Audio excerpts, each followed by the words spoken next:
Buenas, y bueno, para aquellos interesados en saber más acerca de las redes neuronales y cómo la biología se ha, se ha unido para formar más algoritmos de más alto nivel y formar lo que nosotros conocemos como sistemas inteligentes, eh, tendremos unos conceptos básicos de las redes neuronales artificiales y cómo ha sido cómo es su proceso matemático. En fin, hablaremos de todo eso en el vídeo.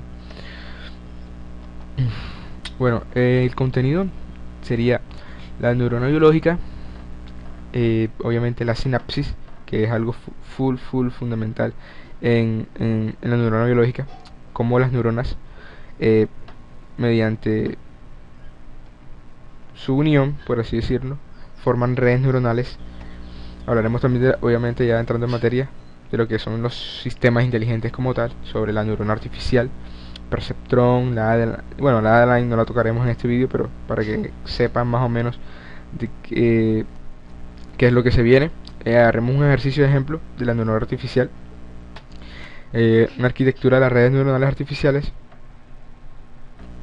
y daremos algunas conclusiones. Bueno, en la imagen de la izquierda podemos observar una simulación, digamos, en 3D de lo que pasa en nuestro cerebro. Muchas neuronas que podríamos determinar en rojo como impulsos nerviosos, y en la imagen de la derecha pues vemos una neurona dibujada, y sus partes, o sea, sus partes bien detalladas. Entonces empezaremos.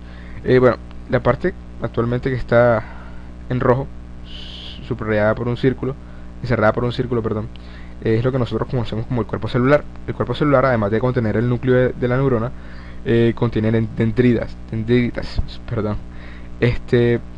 Bueno, el cuerpo celular es muy parecido al de una célula normal. Posee ribosomas y aparato de Golgi, en fin. ¿Qué cambia? Además de que posee dendritas, que son prolongaciones ramificadas cortas por lo general, que reciben los estímulos de otras neuronas y además proveen alimentación. La membrana protoplasmática de este cuerpo celular es excitable. Es decir, a diferencia de hacer todo lo que hace una célula normal, la membrana o toda la parte de alrededor de la neurona es excitable. Es decir, cuando llega el impulso, ella lo acepta, ella siente la diferencia de potencial eléctrico y pues sabe que ha llegado un impulso a ella. Hablaremos un poco más adelante de esto. Bueno, el terminal en rojo, como vemos, es los terminales de acción, que son ya al final de nuestra célula, y son los que van conectados a las dendritas de las otras neuronas. Entonces ya sabemos que podemos colocar otra neurona después de los terminales de acción y conectarlas con nuestras dendritas de nuestra siguiente neurona, y así hacer muchas conexiones.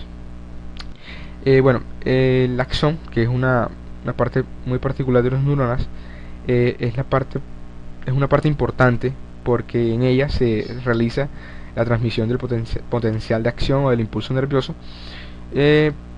Pues hablaremos un poco más aquí sobre que las células de Schwann, la mielina y los nodos de Rambier tienen mucho que ver en la propagación del impulso. La parte amarillita que ustedes ven es la mielina, que es una lipoproteína que crean las células de Schwann. Esto con el fin de aislar el impulso nervioso de todo el líquido que se encuentra en nuestro cerebro. Ustedes dirán, bueno, ¿por qué no se realiza mejor las capas de mielina total? O sea, una sola capa de mielina que aísle toda la conducción.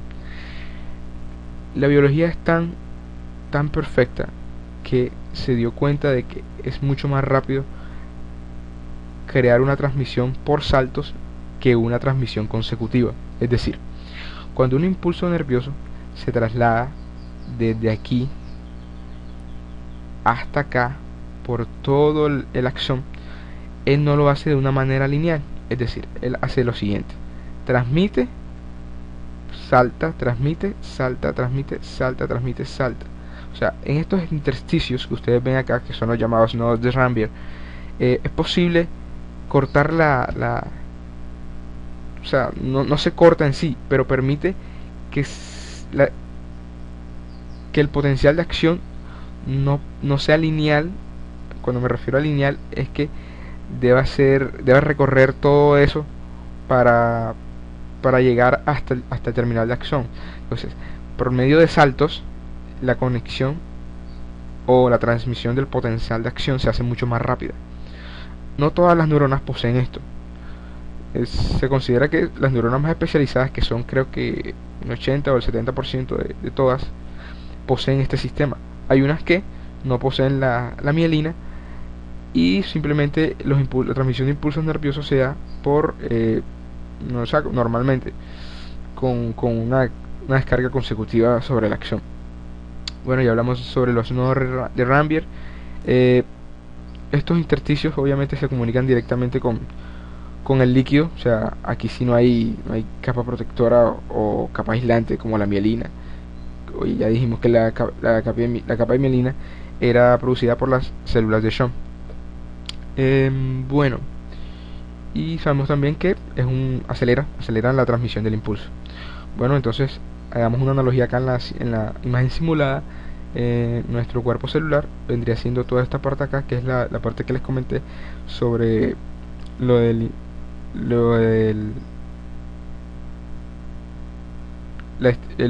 parte que es estimulada por el potencial de acción. Y los terminales de acción son aquellos que vemos señalados en la diapositiva. Obviamente, bueno, y obviamente acá, ajá, exacto, la acción como tal ya es la parte o el cuerpo donde se transmite el impulso.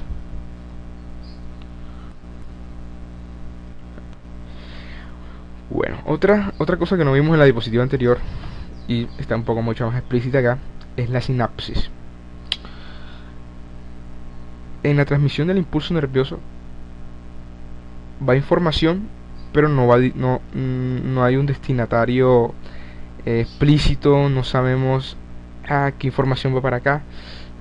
La sinapsis existe por eso. Entonces, en la célula en realidad, en la neurona en realidad hay dos tipos de transmisiones. Una, la transmisión del potencial de acción, que es mediante impulsos eléctricos, como describimos en la diapositiva anterior, y la transmisión de neurotransmisores.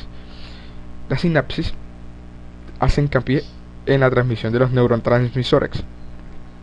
Entonces, esta parte de acá, que es la conexión entre neuronas, de la que hablamos la diapositiva anterior, está conectada. Si le hacemos un zoom, por así decirlo, sería esta parte. Es decir, en esta parte los impulsos nerviosos que se envían se detienen, entre comillas, y hay una liberación de neurotransmisores. En realidad hay intersticios, no son los intersticios de los nódulos de Rambier, pero es un espacio aislado, obviamente, donde se produce el envío de neurotransmisores hacia la otra célula. Expliquemos esto con un ejemplo. Tenemos la ciudad A, que es mi neurona, la que quiere enviar algo a la ciudad B, y lo que señalamos en azul es las calles o los caminos, en fin. Entre las dos ciudades, el modo más rápido para ir es en carro, no se puede ir en avión. Entonces, ¿qué hace una empresa de mensajería que quiere enviar un mensaje? Obviamente en su central recibe todos los paquetes. Ya nuestra neurona ha recibido todos los paquetes de las otras neuronas, ¿cierto? Y está dispuesto a enviarnos a la B, ¿cierto? Entonces, cuando está en este trayecto hacia la célula B, digamos que la célula B es hasta aquí, ¿cierto? O sea, porque la célula A termina aquí, donde comienza la otra célula. Entonces, de la célula A termina y llega a la célula B. Pero aquí lo gracioso: cuando una empresa envía su mensajería, esta debe ser organizada y mediante otros carros se divide hacia donde es su destino real. Porque si llevamos en un solo carro, nos demoraríamos todo el día enviándolo, digamos, a la parte norte de la ciudad y después a la parte sur.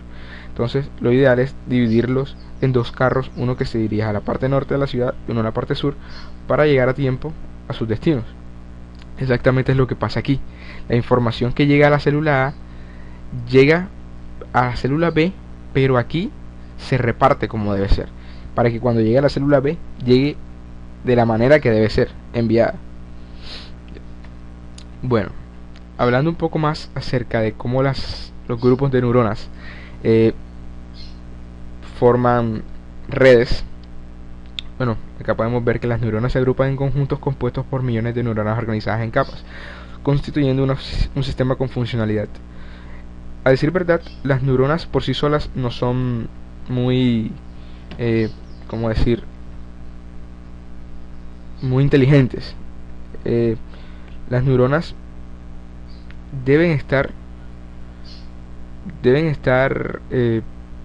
con millones de otras neuronas para poder crear algo de inteligencia. Esencialmente esto es lo que se tomó de la biología. O sea, no hacer algo muy inteligente solo, sino hacer pequeñas cosas que cuando se unen en cantidades forman un sistema con inteligencia. Bueno, esto que vemos acá es el esquema, por así decirlo, de una red neurona, de una neurona artificial. Es decir, como podemos observar, se ve claramente el cuerpo celular, las dendritas, ¿cierto? Y el axón. No sé, ustedes harán la analogía, pero creo que los que se la inventaron fueron bastante, no sé cómo decirlo, bastante interesantes al momento de hacer este tipo de neurona. Bueno, aquí vamos a describir un poco lo que son las entradas. En las entradas tenemos que son las señales. En una neurona biológica serían los impulsos nerviosos que irían entrando de las dendritas, ¿cierto? Entonces las entradas, por convención, se ha determinado que se utilice la variable X para denominarlas, cuando estamos hablando en una neurona artificial, obviamente. Los pesos sinápticos, que son aquellos que miden la intensidad de la interacción, al igual que en la sinapsis, por algo vienen de ahí, que son como que el paso antes de llegar a la neurona o al cuerpo celular de la otra neurona, ¿cierto? Bueno, acá los pesos sinápticos determinan la intensidad de la interacción. Es decir, entre más altos sean, mucho más va a ser la interacción, digamos, de la entrada A1 o de la entrada 2. Bueno, la función de red es aquella función que me permite hacer una analogía con las entradas y los pesos, o sea, darle mayor importancia a las entradas según su peso. Es decir, si este peso es mayor que esta entrada de alguna u otra manera debería tener una mayor importancia que estas. Estoy tratando de ser un poco ambiguo, pero espero que me entiendan. Bueno, la función de red está definida de esta manera. Es una sumatoria de pesos sinápticos que vemos aquí por las entradas, ¿cierto? Esa sería mi función de red. O sea, cuando todo esto entra aquí, lo que voy a realizar es esta operación. Pero además de eso, existe algo que se llama el umbral. El umbral es, ¿cómo decirlo? Sí, es que es eso, es un umbral, es un número que me permite saber si ha cumplido una cuota, por así decirlo, o no la ha cumplido. Bueno, la función de activación, digamos que en el modelo estándar de la neurona artificial es el perceptrón, es decir, la función de activación para el perceptrón o para mi modelo estándar de la neurona artificial va a ser siempre la función de Hepside o la función escalón. El perceptrón es un algoritmo capaz de generar un criterio para seleccionar un subgrupo de un grupo de componentes más grandes. Por eso se denomina discriminador lineal, porque cuando graficamos las entradas y las salidas pueden ser no sé cómo decirlo, divididas, ¿sí? No sé, en dos componentes o en tres, no sé. Por eso se denomina discriminador lineal, porque separa grupos. Ese es el punto más importante. Bueno, tenemos que tener en cuenta esto, que esta es la función de escalón, que cuando es 1 es 0 si es menor si x es menor que 0, y es 1 cuando x es mayor que 0. Eso va a ser muy importante, porque cuando realicemos esta operación, es realmente la función de activación la que nos va a determinar cuál es nuestra salida. Bueno, hagamos un ejercicio de ejemplo para ver si quedó claro un poco el concepto. Tenemos nuestro perceptrón, ya digamos perceptrón, con esos tres valores: un peso sináptico 1 de -2 y un peso sináptico 2 de -2. Obviamente, por convención, los pesos sinápticos se denominan W. Tenemos un umbral, que es el que les estaba comentando la diapositiva anterior, y tenemos lo que denominamos la función de activación, que es la función Hepside de escalón. Bueno, la pregunta sería: ¿cómo sería la salida cuando mi perceptrón tiene estas dos entradas? La primera entrada sería esta, ¿cuál sería mi salida Y1? Y así viceversa. Entonces, para cada entrada yo tengo que dar una salida. Para cada par de entradas tengo que dar una salida. Vamos a realizar. Primero tenemos que tener en cuenta esto que está acá abajo, que es nuestra esto que está acá abajo, que es el orden, ¿cierto?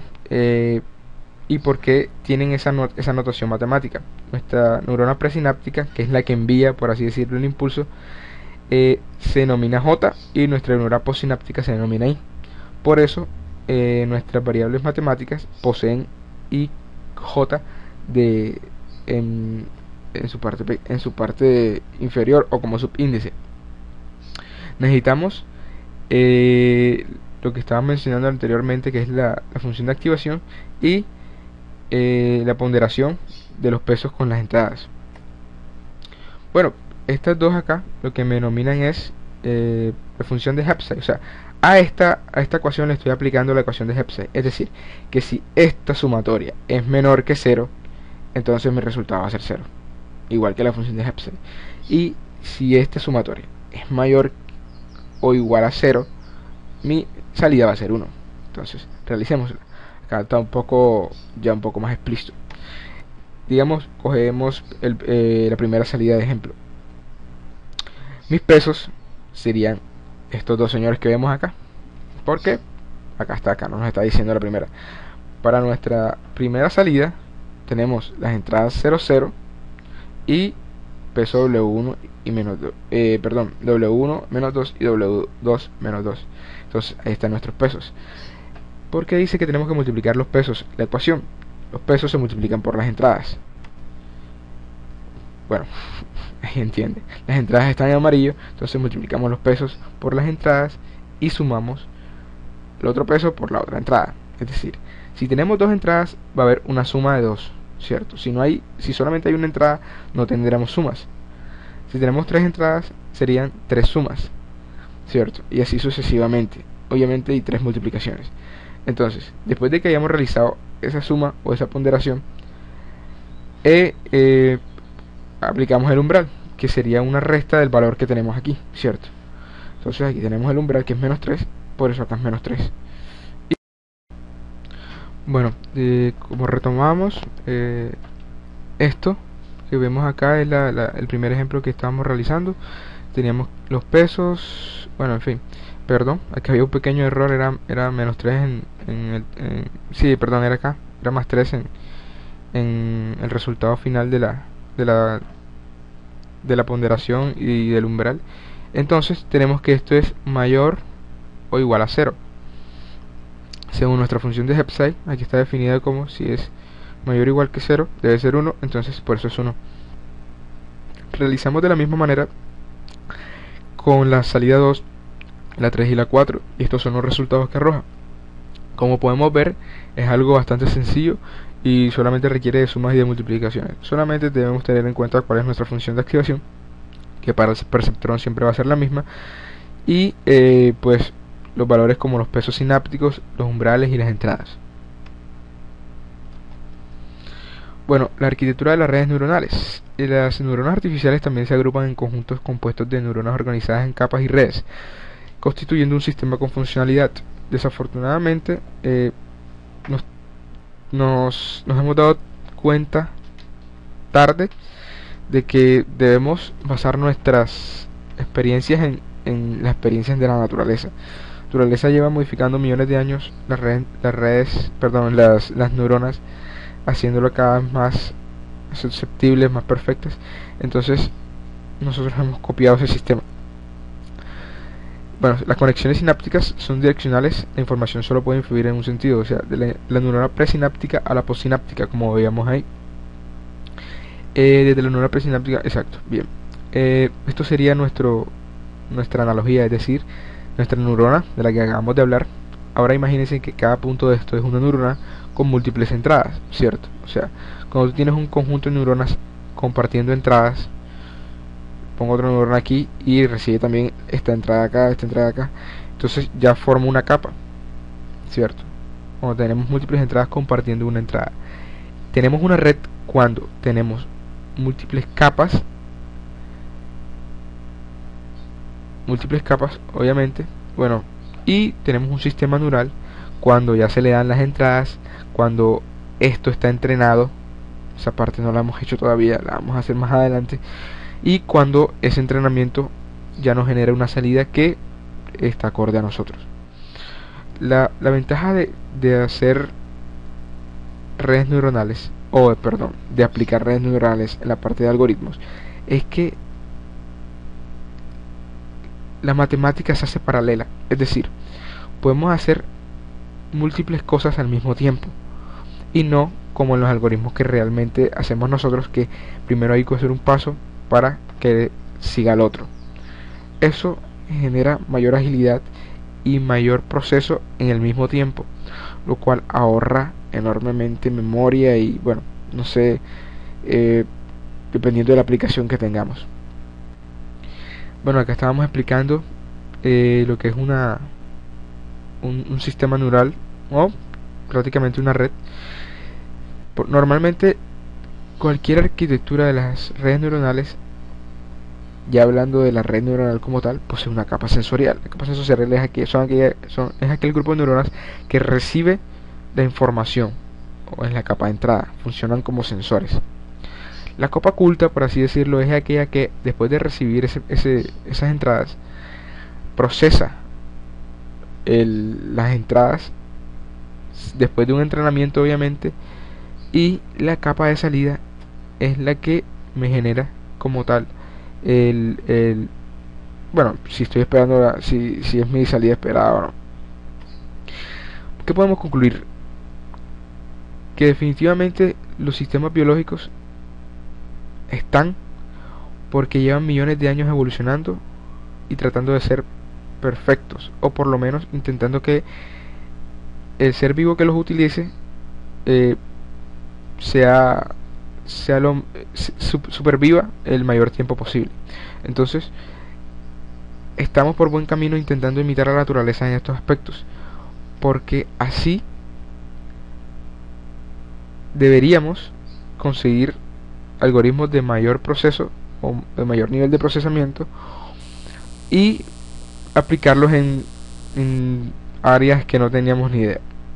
No solamente una copia, por así decirlo, de la biología son las redes neuronales artificiales, también los algoritmos genéticos ya basados en ADN son puntuales. Entonces cada vez nos damos cuenta, esto no es nuevo, esto ya tiene años, pero se volvió a retomar porque realmente se hizo necesario realizar unos ajustes que están dando sus frutos. Bueno,